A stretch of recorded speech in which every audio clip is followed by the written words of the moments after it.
Today, we have with us our co-founder, Mr. Arpan Desai from SportsFirst. He would be sharing his insights. He would be sharing his insights and ideas on winning with AI in sports, exploring how sports technology is evolving and what's next in the industry. We welcome you, Arpan. Thank you, Amy. Really appreciate and kudos to you and team for making this happen. We have been chatting a lot about how APIs are impacting sports, but this is the first time we are able to provide a stage and also create an environment where everyone who has contributed and is contributing on the same stage. So kudos to you. So my today's presentation will be around AI. I think everyone is going gaga about AI, but how we can win with AI?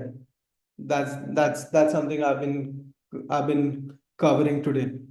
One of the most challenging thing what we have seen in the recent months is everyone is curious about AI, but they don't know how to move forward with a concrete plan.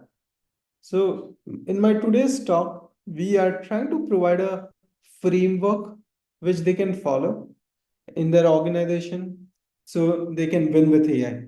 So, without further ado, I'm sharing my screen and let's take a deep dive.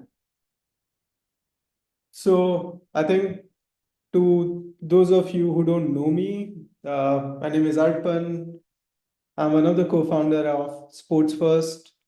Uh, and My topic today is what does winning with AI look like for sports? So before we get into that, I want to showcase why we are in position to provide you knowledge and updates about how to win with AI. So at Sports First, we have been involved with sports and sports businesses from last 14 years now. And these are the key four offerings we do. We do design accelerator, we do 12-week MVP lab, we provide technology team as a service, but more importantly, for today's context, we provide 2-week AI adoption blueprint. And what this blueprint can or in which areas we can work on. So data is definitely one of the biggest area. So that includes real-time data feeds, API management.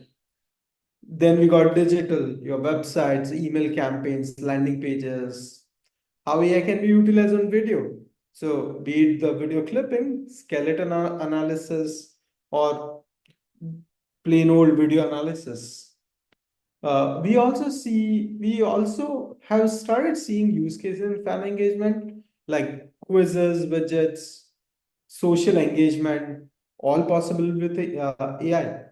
And lastly, I think for any sports organization, their internal tools and how they grow their leagues and the grassroots organization is going to be very, very important.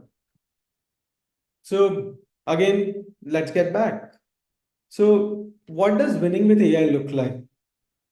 So, first of all, when you want to win with AI, you need to have your organization ready, or we call it AI ready. So in most cases, organization have different units, different people, and different goals. So first and foremost thing you do is mapping out different initiatives. So in the mapping stage, what happens is together we and customers and our partners find out what are the use cases that hey, uh, can we apply AI in our marketing or can we apply AI in our accounting? Can we apply marketing and in talent scouting? So different use cases, and this is very open-ended uh, dialogue with your team members. Second is identifying what data you already have. And this creates a massive opportunity when an organization already has the data sets they have, and if they even have unorganized data, then also it is helpful. Third and important things are assets. So a lot of organization we work with, they have such proprietary assets which they can either monetize or they can build their AI on top of those assets. So mapping out those things are extremely important.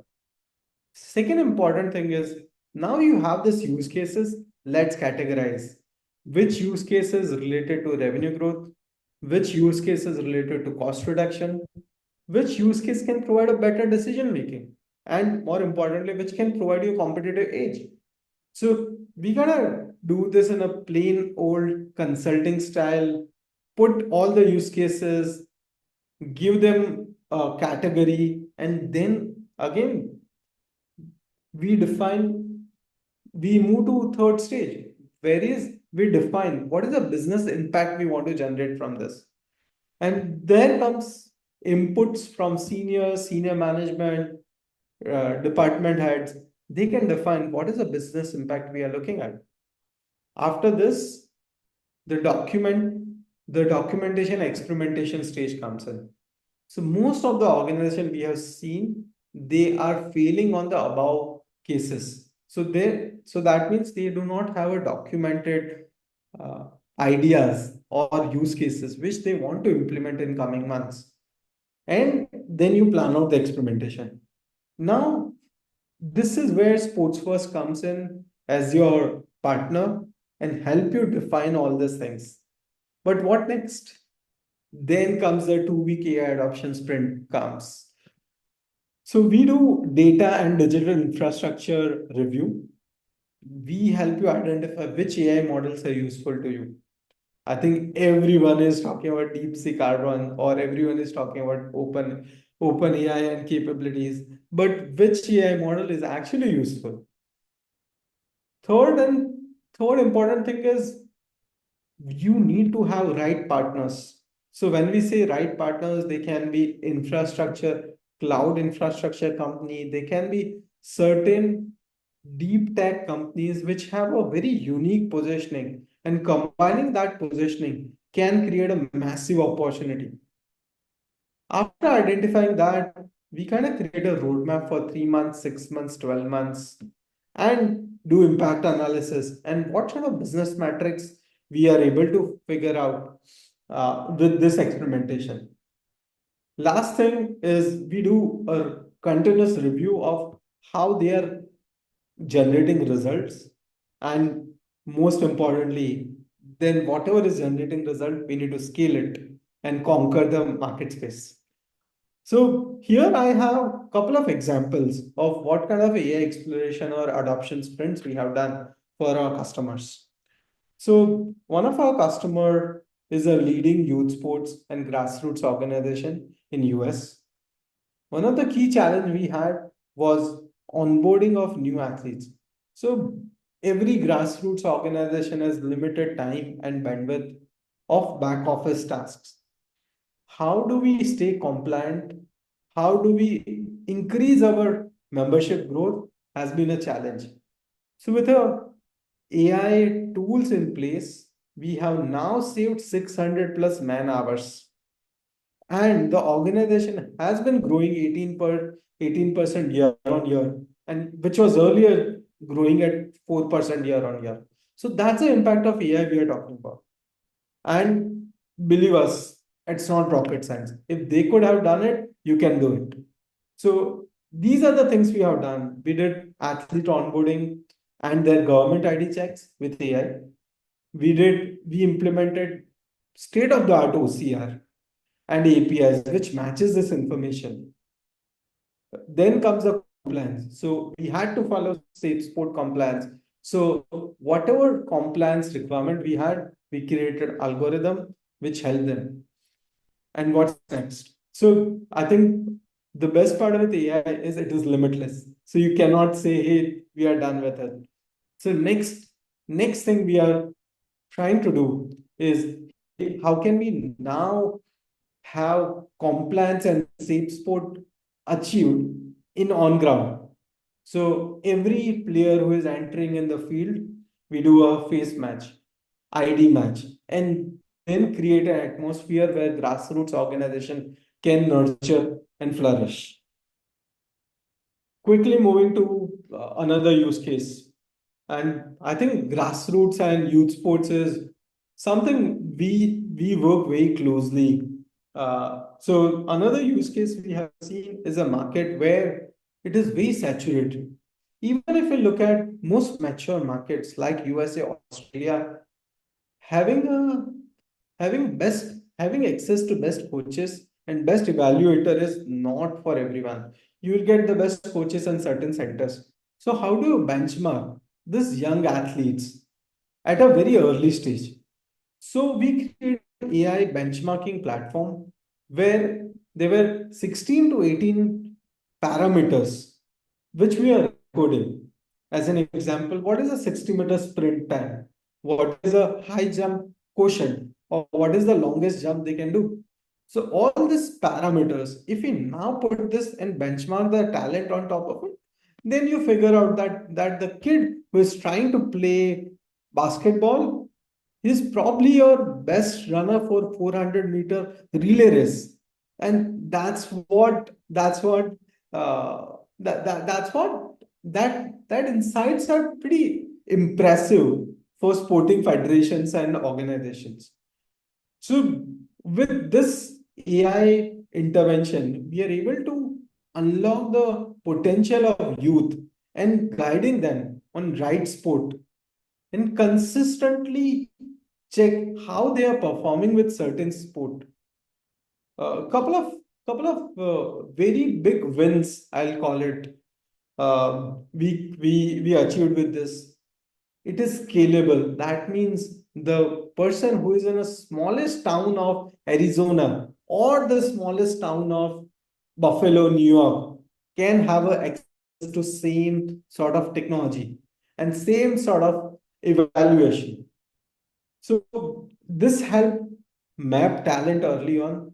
Second thing, it was low cost. When we say low cost, there was no infrastructure setup. They did not needed a high scale video cameras, or they did not needed a most powerful computers, or they never needed this things.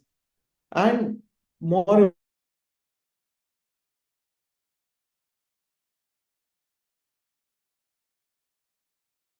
Arpan, you're not audible. young athletes. Another example we are covering today is how AI can monetize media and video library. So oftentimes, a lot of right owners have content data which is lying with them. They are not monetizing, they are not acting on that. So we are exploring a partnership with similar organization where we actually unlock the hidden potential of revenue, which is already sitting there. So these right owners have a massive data of video archives, footages, special moments of the most respected and most loved athletes of the past. And people actually line up to get this kind of a footages. Uh, in our AI adoption sprint, what we identified is with help of AI, we'll able to tag the entire media library and will categorize which footage is for which purpose. This will eventually help us create some sort of a new offering and a new revenue opportunity. So you're looking at creating a close to $4 million a yearly revenue just with the right AI, right data, and right strategy.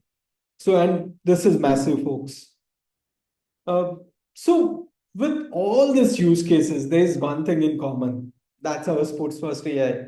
So, we have created with our learnings that what is most scalable and extendable AI framework, which sports organizations can take very easily. So it is API ready. We support multiple LLM. Most importantly, we support AI governance. So that means it is safe for everyone to use. We have state-of-the-art decisioning engine, multiple inputs, like you can take input from PDFs, SQLs, Excel files, APIs, and similarly, you can have outputs which are in the form of XMLs, webhooks, charts. You can have a PDF data, dashboards to, to map out everything. And we have created extremely user-friendly portal. To sum it up, Amy, what at SportsFirst, what we do? So we do AI workshops for customer. We do security audits, and I think in this time and age of universe, security is most important aspect. Third thing we do is we help companies build their rapid products. And fourth thing we do is after building this product, we help them with GTM, be it their SEO, content, any sort of strategy. And last thing we do is funding support. I think a lot of startups need funding related advice and support, then that's something we provide. Very quick introduction of SportsFirst. We are the host of first ever global sports API conference. We are a team of 75 people. We have huge army of sports experts. We have leading teams and federations as our customers, and we cover use cases in scouting, coaching, sports analysis, venue management. More importantly, we focus a lot about cost effectiveness for our clients, security, and UI UX. That's our key strength. So, I mean, that's pretty much from my end. And thank you for this platform. Thank you, Arpan.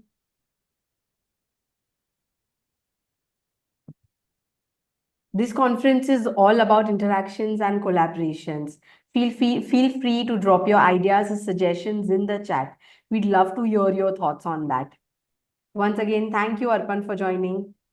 Thank you. Thank you, Ami.